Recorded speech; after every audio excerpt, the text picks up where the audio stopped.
Welcome to The Explainer. I am so glad you're here today because we're diving into a genuinely fascinating connection between something we all deal with on a daily basis, emotional stress, and that chronic physical pain that just seems to mysteriously lock up our bodies. We're going to explore how our emotional guarding literally traps us in these asymmetrical postural patterns. But more importantly, we're going to talk about how we can unarmor the body to unlock high energy and superfluid movement. So, let's start with a question almost everyone has asked themselves at some point. Why does chronic mental stress literally cause physical back pain? I mean, we've all felt that intense tension creeping up into our shoulders after a really hard day, right? But we tend to treat the mind and the body as if they're two completely separate machines. Well, as you're going to see today, that gap between mental stress and physical biomechanics, it doesn't actually exist. Your emotional weight carries a very real, very physical blueprint. Here is our quick roadmap for today. First, the hidden posture crisis, then the left AIC pattern, followed by the rib flare trap. After that, we'll look at the power of IAP, jump into the 90-90 reset, and finally, mastering 360-degree breathing. All right, let's jump right into part one, the hidden posture crisis. Take a look at the stark contrast between these two graphs. See that crazy, jagged red line representing frustration? That actually shows how emotional guarding, like when we're stressed, anxious, or just trying to hide our imperfections, forces our emotional dysregulation straight into our sympathetic nervous system. We essentially get shoved into this tense, totally inefficient fight or flight state. We get stuck with our foot just slammed on the physiological gas pedal. And here is the really crucial point. That stress, it doesn't just evaporate. Our bodies have to absorb this emotional weight. It actually manifests physically as tight side neck muscles, a forward head, and rounded shoulders. We completely lose our natural relaxed breathing patterns, and we start holding immense tension in deep core muscles like the psoas. We are literally armoring ourselves against the world, and eventually, that armor just becomes our baseline posture. Okay, moving on to part two, the left AIC pattern. This chronic tension actually twists our skeleton into some pretty predictable asymmetrical patterns. In physical therapy, this is known as the left anterior interior chain, or the left AIC pattern. Because of our internal anatomy and our neurological habits, our bodies naturally want to favor the right side. So when we're stressed and armored, this asymmetry gets totally locked in. Our center of gravity shifts to the right, and this compensation cascades all the way down the body.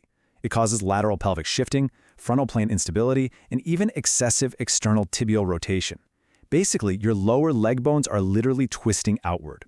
And this isn't just theory. Physical therapists can actually measure these structural imbalances on you. By checking the infrasternal angle, which is that space right below your sternum, they can see exactly how uneven the rib cage has become because of this rotational twist. It is so global across your body, you might even notice it in someone's face. For example, a drooping lower right eyebrow. I know, it is pretty wild to think that your breathing and stress could literally pull your eyebrow down, but that's just how deeply interconnected this whole system is. Which brings us to part three, the rib flare trap. When we are stuck in that twisted, highly stressed pattern, we default to dysfunctional chest breathing. It's super shallow, it forces those neck muscles to wildly overwork just to pull a single breath of air in, and it keeps us completely trapped in that anxious, sympathetic state. Optimal 360-degree breathing, on the other hand, fully engages the diaphragm, it stabilizes the spine, and it triggers a really deep, calming parasympathetic state. You can kind of think of a flared rib cage like an off-kilter engine belt in your car. Sure, the car might still run for a while, but it's going to squeak, and eventually it's going to break down. When your lower ribs protrude forward and upward like that, your diaphragm completely loses its mechanical leverage. Because it can't pull down properly, your lower back is forced to hyperextend, and your accessory muscles in the chest and neck have to strain heavily with every single breath you take. Let's dive into part four, the power of IAP. So what is IAP? It stands for intra-abdominal pressure. It's the internal pressure created when your diaphragm properly descends and your core muscles co-contract around it. Think of your torso as a pressure cylinder. When the lid, which is your diaphragm, presses down evenly, it creates a perfectly pressurized core that stabilizes your spine from the inside out. The biomechanical benefits here are absolutely massive. Proper IAP drastically reduces the compressive load on your intervertebral discs. It acts as this incredible natural shock absorber. A lot of people think they need to build stronger back muscles to fix their back pain, right? But proper internal pressure actually diminishes the need for those back muscles to overwork in the first place. Restoring this baseline alignment perfectly translates into graceful, dynamic movements, whether you're lifting heavy weights in the gym or honestly even doing a really fluid Latin dance Roomba walk. All right, part 5, the 90-90 reset. This is step 1 of what we call the unarmoring protocol, the lazy 90-90. Here is what you do. You lie flat on your back, bend your hips and knees to 90 degrees, then completely support your calves on a chair, a couch, or an ottoman. You want absolutely zero muscle effort happening in your legs. Just let them rest. Put your arms about 45 degrees out to the sides, palms facing up. This is literally the least physically demanding exercise possible, because gravity is doing all the hard work for you. Honestly, this position is magic. It's a symptom-calming posture that takes the tension right off your irritated nerve roots and those tight hamstrings. It gently nudges your pelvis out of that twisted left AIC pattern and settles it right back into a neutral alignment. It essentially whispers to your nervous system, hey, you're safe enough to stop shouting, which allows your overworked right chest and lower back to finally just decompress. Finally, part 6, mastering 360-degree breathing. While you're just chilling in that lazy 90-90 position, you're going to begin your 360-degree diaphragmatic breathing. Inhale softly through your nose. Try to visualize your torso as an umbrella, or maybe a balloon.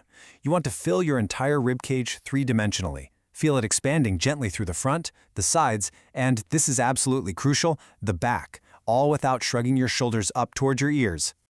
But here is the real secret. The exhale is the magic key.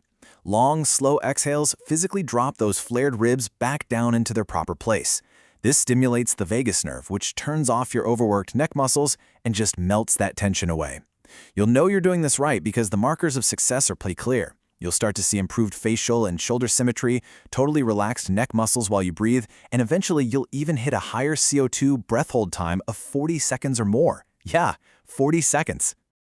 To sum this all up, there's a really great quote from our sources today. Breathing and postural control are linked and are important in generating the proper amount of intra-abdominal pressure. It's that simple. You just cannot separate your breath from your posture or your emotional state from your physical alignment. They are one deeply connected system. So, I'll leave you with this final thought to ponder. If optimal breathing can literally realign your twisted skeleton, drop your emotional armor, and completely calm your nervous system, what physical changes could you experience just by changing how you exhale today? Seriously, try that lazy 90-90 reset, focus on the 360-degree expansion, and just see how your body responds. Thank you so much for hanging out with me for this explainer, and I absolutely can't wait to explore more with you next time.